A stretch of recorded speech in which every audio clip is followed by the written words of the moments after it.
அனைவருக்கும் வணக்கம். ஒரு அழகிய குட்டி கதை. ஒரு காட்டில் புலி ஒன்று இருந்துச்சாம். அது என்ன பண்ணிச்சான், ஒரு ஃபேக்ட்ரி நடத்திக்கிட்டு வந்துச்சான். அதில் பார்த்தீங்கன்னா எந்த வேலையாலுமே இல்லை, ஒரே ஒரு எறும்பு மட்டும் எல்லா வேலையும் பார்த்துட்டு வந்துச்சான். ஃபேக்ட்ரி நல்லா ரன் ஆகிட்டு இருந்துச்சான். நல்ல வருமானம் வந்துச்சு. புலியும் சந்தோஷமாக இருந்துச்சு. அதில் ஒரு தொகையை எறும்புக்கு சேலரியாக கொடுத்துச்சு. இவ்வாறு ஃபேக்ட்ரி நல்லா ரன் ஆகிட்டு இருந்துச்சு. இதை அந்த வழியில் பார்த்த ஒரு நரி இதை பார்த்துச்சான். அதுக்கு இதை பிடிக்கலையா, எப்படியாவது இந்த ஃபேக்ட்ரியை நம்ம இழுத்து மூடணும் அப்படின்னு ஒரு ஐடியா தோணுச்சான். அதனால் என்ன பண்ணிச்சான், அந்த புலிக்கிட்ட போயிட்டு, புலியாரு, இந்த எறும்பு சரியாக வேலை செய்யுதா இல்லையான்னு நமக்கு தெரியல. நமக்கு 100 ரூபா வரக்கூடிய வருமானத்தில் 90 ரூபா தான் வருது.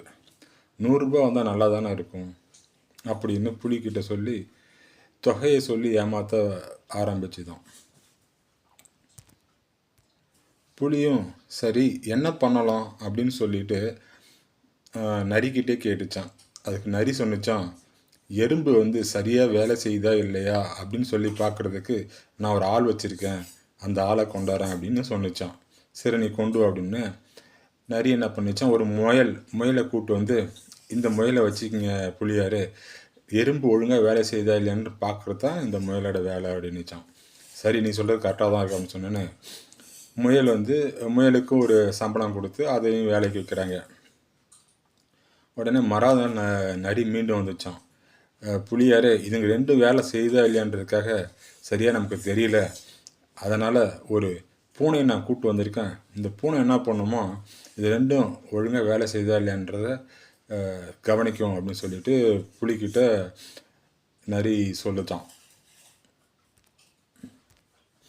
இப்படியே ஒவ்வொருத்தவங்களும் வேலை செய்கிறாங்க கவனிக்கிறதுக்காக ஒரு 10 ஆட்களை புலிக்கிட்ட சொல்லி நரி நியமிச்சிருச்சான்.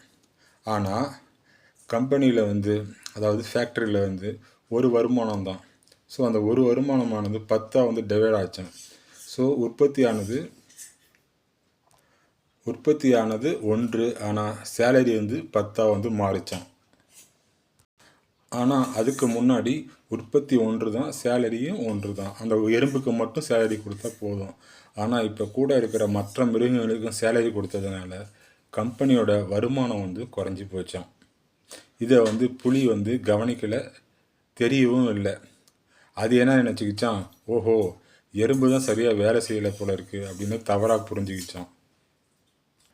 உடனே எறும்பையை வேலையை விட்டு நிறுத்திட்டாங்களாம். உடனே எறும்பே வேலை செய்யாத போது மற்ற மிருகங்களும் ஒவ்வொன்றா தன்னுடைய வேலையிலேருந்து விலகிச்சான். உடனே கம்பெனியோட வருமானம் குறைஞ்சிடுச்சான். புலி வருத்தப்பட்டுச்சான்.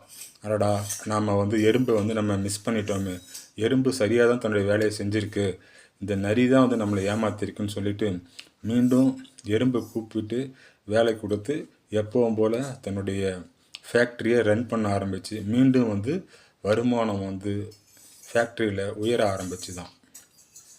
இந்த கதையோட மாரல் என்ன அப்படின்னா, ஒருவர் யார் எதை கூறினாலும் நாம் அதை அவ்வளவு சீக்கிரத்தில் நம்பக்கூடாது. அதாவது இதை ஆங்கிலத்தில் கோசிப், GOSSIP, கோசிப் என்று கூறுவார்கள்.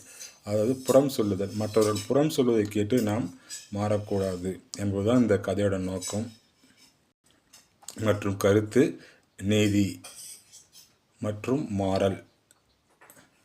இந்த கதையை கேட்டு அனைத்து யூடியூப் வாசிகளுக்கும் நன்றி கூறி விடைபெறுவது ராக மாளிகா குழுவின் சார்பாக உங்கள் செந்தில் ராஜா.